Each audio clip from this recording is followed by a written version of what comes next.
So I love the Google Classroom rubric.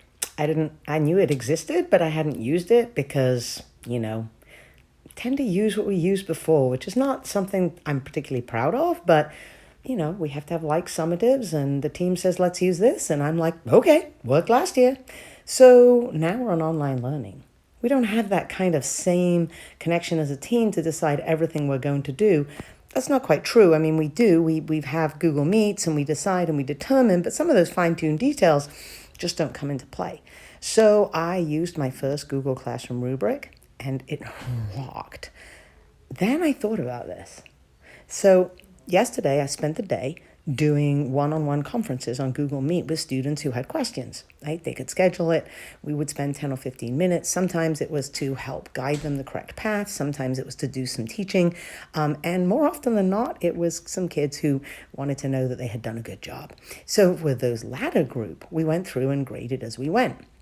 That was cool, right? So I got my grading done. They got a discussion. They understood why they got what they got. They got the opportunity to go away and fix it. Awesome. Then I had a kid that had really messed up, like really. And I thought, as we do this, let's go through the rubric and give him the grade.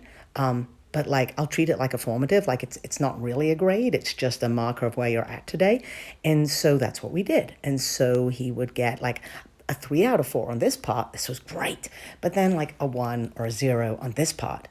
And as we went through it, I could hear in his voice that understanding of what was happening. And so I sent him off and I sent him the recording and he submitted his work and 100%. And I was like, why don't I do this in my classroom? When we're back in the classroom or online, where I can grade it partially, give them an idea of where they're at. It's not the final grade. Then they can go in and make their changes. Then I can go in and change the rubric because the rubric is so easy on Google Classroom. It's so quick and takes me such limited time.